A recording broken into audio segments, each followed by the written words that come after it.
আইন মানে না, আইনের শাসন তারা মানতে চায় না।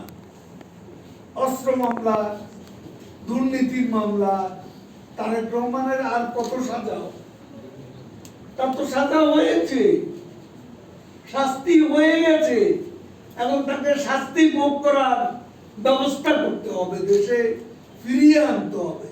প্রধানমন্ত্রী সে কথাই বলেছে।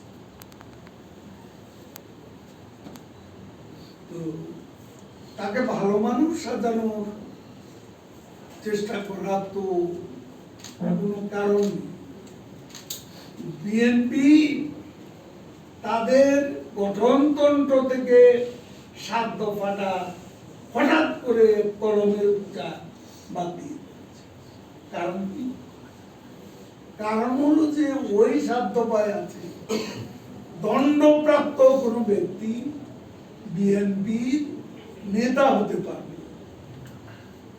ওই 7 দফায় আছে, 7 ধারায় আছে যে দুর্নীতিবাজ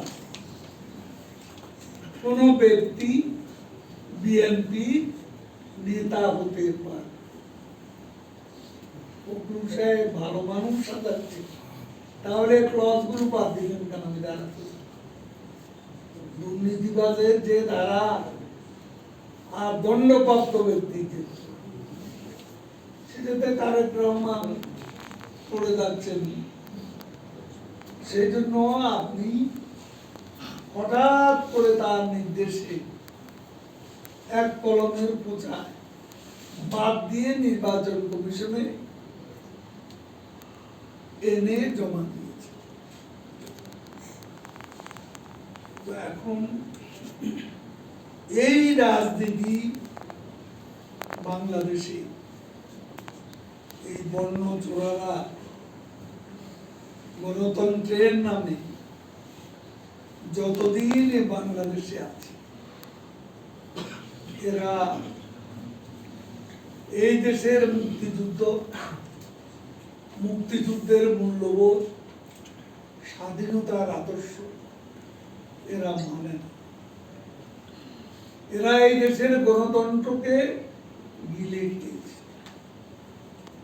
এরা এই দেশের লুটপাট করে ধ্বংসের দ্বার প্রান্তে নিয়ে দিয়েছিল বাংলাদেশ। বঙ্গবন্ধু কন্যা শেখ হাসিনা সেই বাংলাদেশকে অন্ধকার গহ্বর থেকে উদ্ধার করে আজকে গণতন্ত্রের অগ্রযাত্রা, অর্থনীতির অগ্রযাত্রা, আজকে মুক্তিযুদ্ধের চিন্তা চেতনা, বিকাশের অগ্রযাত্রা, এগুলো যে সাফল্য, আমি উন্নয়নের বিষয়গুলো আপনারা জানেন, আমি আবারও বারবার একই কথা বলতে চাই না।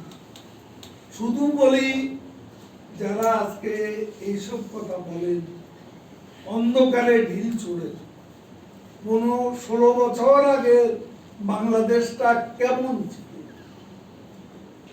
বাংলাদেশের অর্থনীতি কেমন ছিল, আর 15 বছর পরে আমাদের দুর্নীতি আছে, এটা আমরা অস্বীকার করি না। প্রধানমন্ত্রী বলেছেন অতীতের ভুল ত্রুটি থেকে আমরা শিক্ষা নিই। আজকে আমাদের একটা কথা আমরা বলি যে বিএনপি আমলে কত সন্ত্রাসী, দুর্নীতিবাজ, বেনজিরের জায়গায় কহিবুল, আশরাফুল হুদা, রকিবুল হুদা, এইসব লোককে আইজিপি বানানো হয়েছিল। এদের দুর্নীতির গল্প শুনলে শিউরে বিচার হয়েছে। তাদের নেতারা জনে জনে দুর্নীতি করেছে, লুটপাট করেছে, তার বিচার কি হয়েছে? বিএনপি কি তাদের কোন নেতা বিচার করার